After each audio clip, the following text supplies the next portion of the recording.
In this video, we're going to look at the unique function, we're going to look at the sort function, and we're also going to explore the sort by function.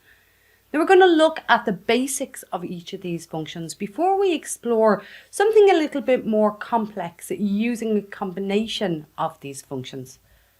So let's first look at the unique function. The unique function will return a unique list, or it'll return a list of items that appear only once. So let's take a look at the syntax for unique. So the syntax is array, then by column, and then exactly once. Now we see these by column and exactly once are in square brackets. That means that they are optional. So if we wanted a unique list of products, we could just select our products and we could just press enter, and we will be returned with a unique list of products because the other two items are optional. Let's go ahead now and take a look at the other two items. So I'm going to skip by column for a second, and then we're going to look at exactly once. So exactly once allows you to return items that appear exactly only once, or return every distinct item. Returning every distinct item is the default. So if we were to select false, we will get the same result that we got when we didn't select anything, because it is actually the default.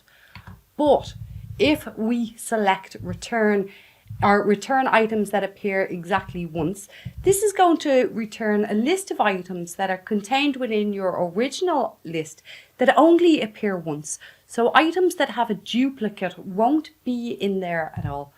So we can see that grapes and lemons only appear once.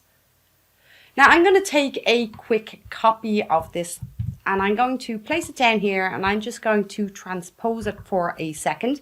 So I'm going to use the transpose, and I'm going to go back in and I'm going to start the unique function again. So we will say equals unique, and then we will take our array going across the columns.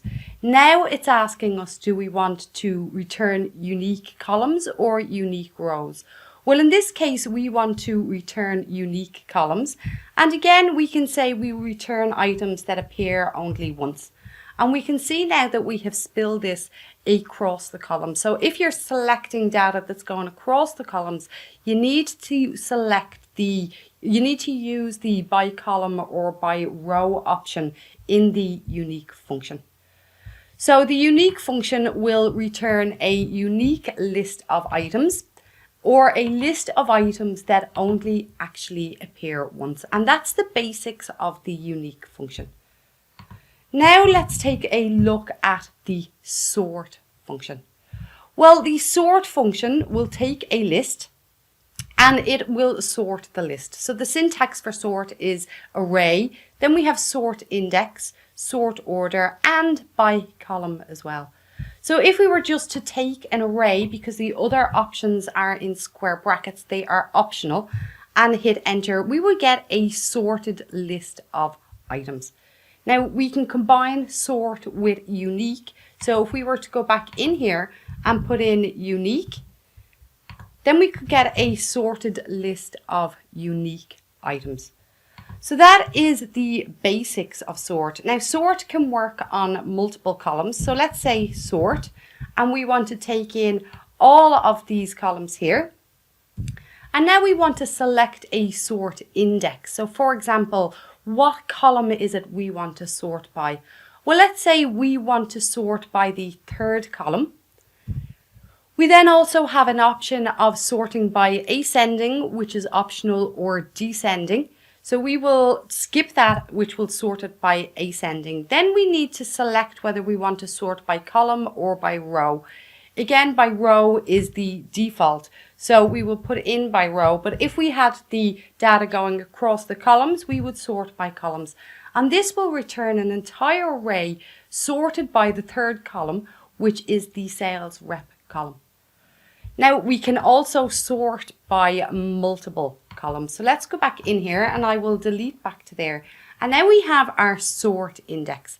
Now let's say we wanted to sort by two different columns. Let's say first we wanted to sort by the sales rep and then we wanted to sort by the value. So we want to sort by column 3 and then by column 4.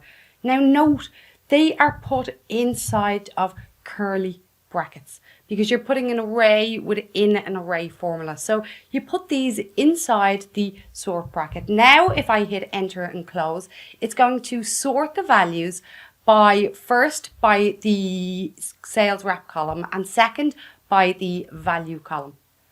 But what if you wanted the columns sorted differently? For example, the first column started ascendingly and the second column started descendingly.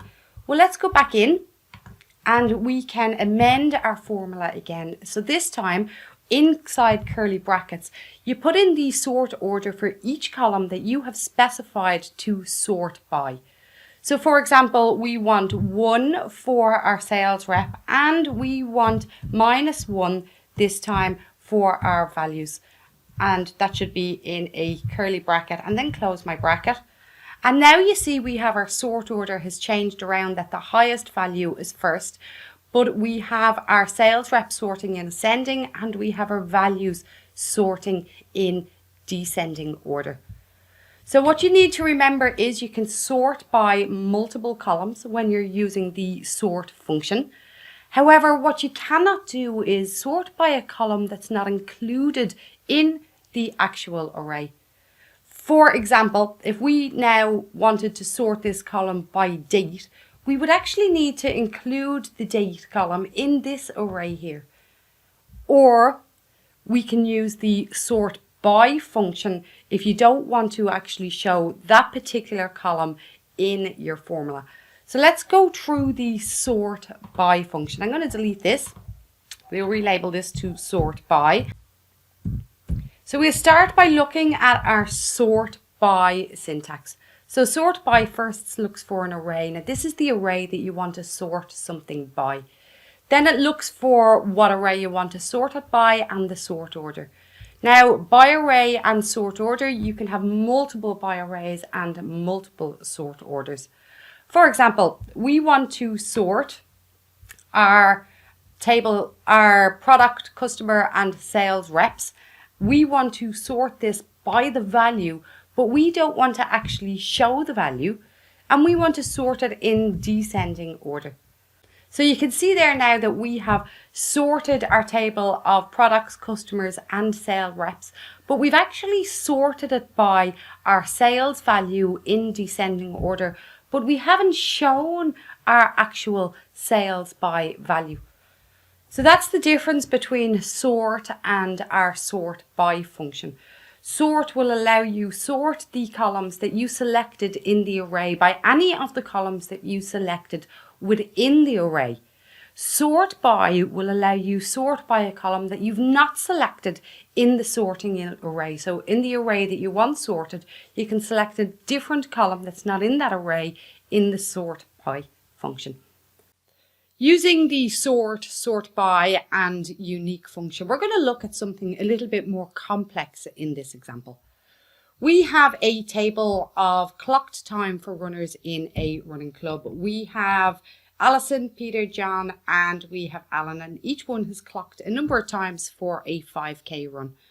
And what we want to be able to do is we want to be able to produce a sorted list of unique runners based on their average time for a 5K.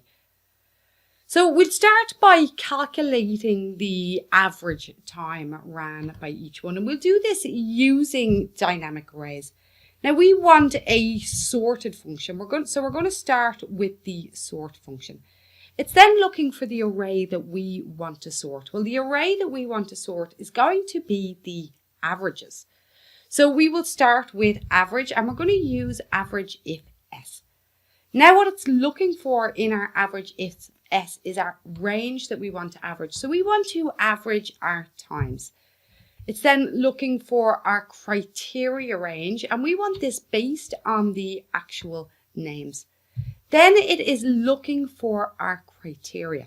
Now it's in here that we are going to use the unique function, and the unique function we are going to base it again on our names. So we can close that there to close our unique function, and we can also close this to close our average function. Now it's looking for our sort index which we can skip, and our sort order which we're going to put in ascending value. So that'll give us our average times from our fastest to our slowest. But it's only given us our average times. It hasn't actually given us the list of names as well. So we can now sort our list of names based on this column here.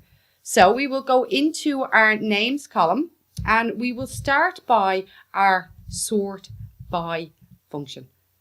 So our sort by function is first looking for the array that we want to actually sort. So we want a unique, and we want a unique list of our names.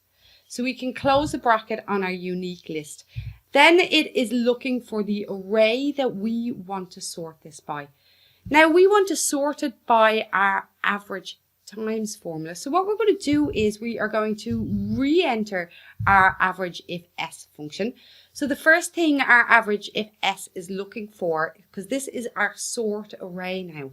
So we want the range first. So we will take our times as our array. It's then looking for our criteria range, and we know our criteria range is going to be our actual names, and it's then looking for our actual criteria. Well, again, we are going to use the unique function, and we are going to use a list of our unique names, and we can close that bracket for our unique function, close again for our average if s, and then we can close one more time. Oh no, we don't need to close one more time. We're back into the sort array. So we've got our sort array. Now we have our sort order, and we want this in ascending order as well. So now it's looking like Peter is running the fastest. So let's take a look at Peter, and we can see our average for Peter is 27.2, which is correct.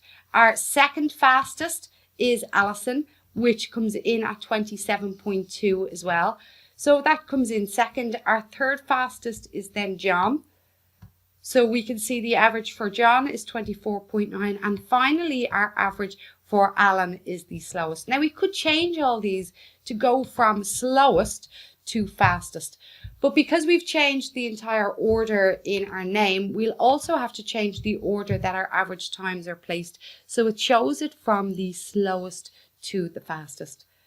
Now that is quite complex, but it is very exciting that with only two formulas, we can now summarize this data and sort it very, very quickly. You may have to rewind this video and re-watch those formulas again, but it is very useful to know how to combine the sort and the sort by function with the likes of averages, sum if s's, and other functions, and along with the unique function.